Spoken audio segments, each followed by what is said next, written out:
Okay, everyone. The last time I was around, I showed you my fourth and fifth ocarina.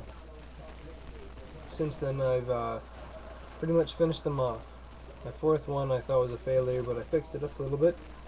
My fifth one I finished painting, and it looks great.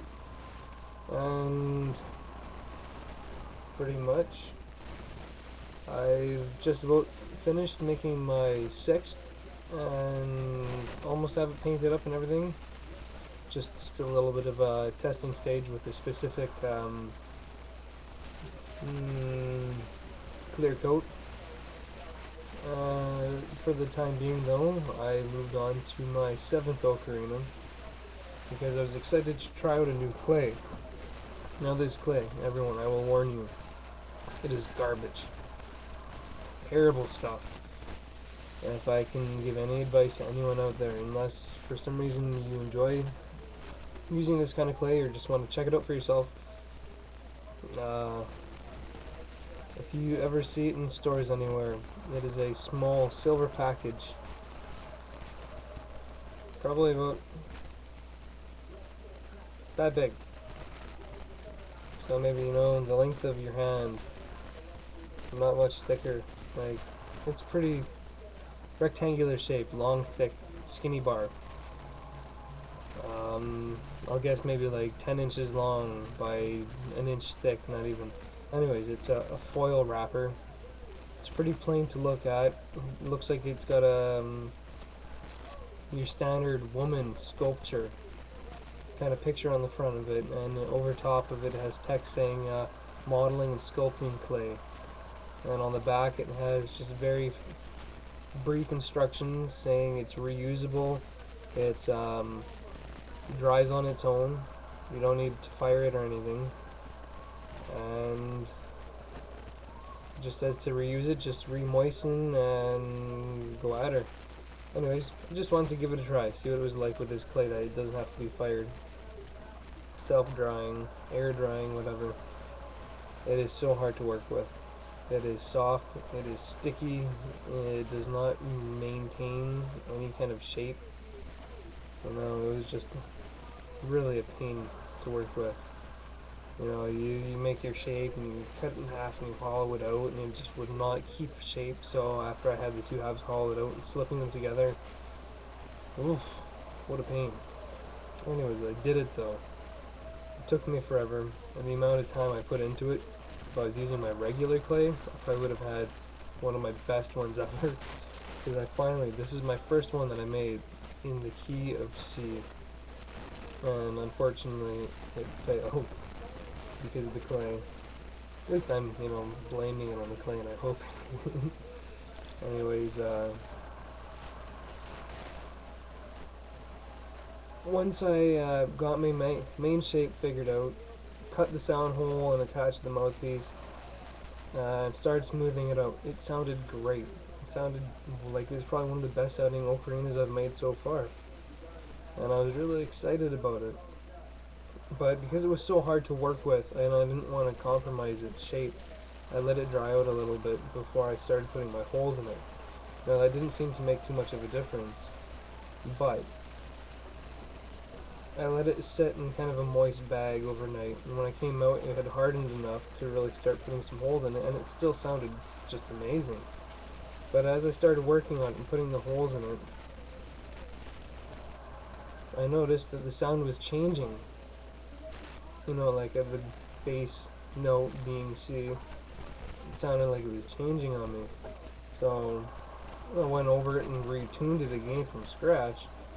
And when I got up to the fifth hole, I noticed it was changing again. So I went to retune it again, and I noticed that it was starting to split down to one side pretty badly.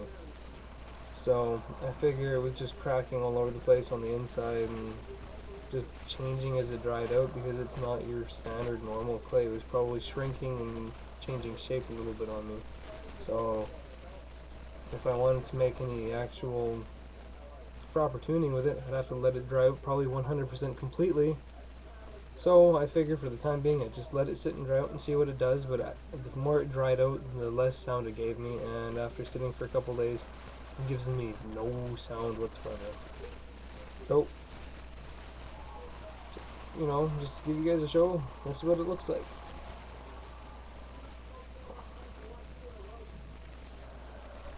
You know, your standard ocarina shape. I give it a bit of a shorter mouthpiece. It feels actually rather comfortable holding it.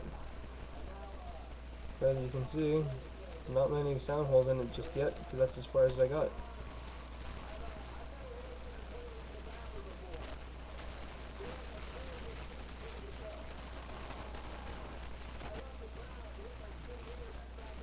Hard to tell, but I made the bottom a little bit more rounded out. Kind of hooked a little bit. And as you can see, it doesn't give me any sound whatsoever.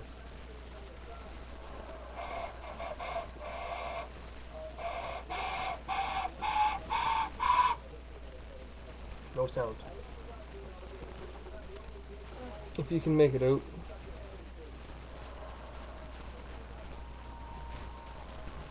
There's one of the cracks.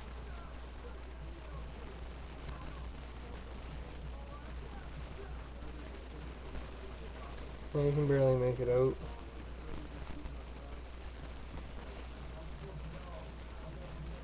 Oh, there it is. You can definitely see it right there. Right? It's all the way around. So about down in here. So that was the worst one right there. And another small one.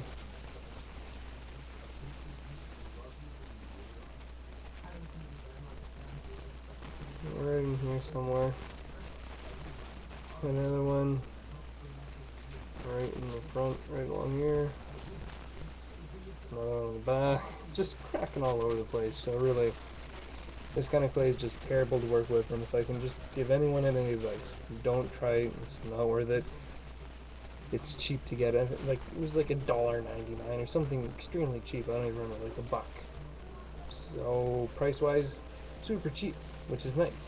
But really, if you're gonna put hours of work into something that costs you $1, it's not worth it. Go with the better clay. You'll spend less time working and fighting with it, and you'll get a much better product in the end.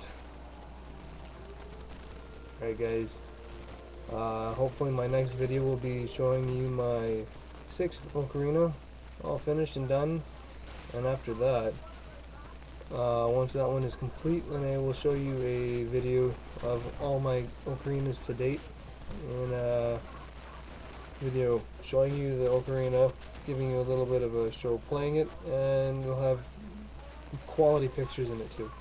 If I'm rambling, please forgive me. I'm just really tired. Take it easy, guys.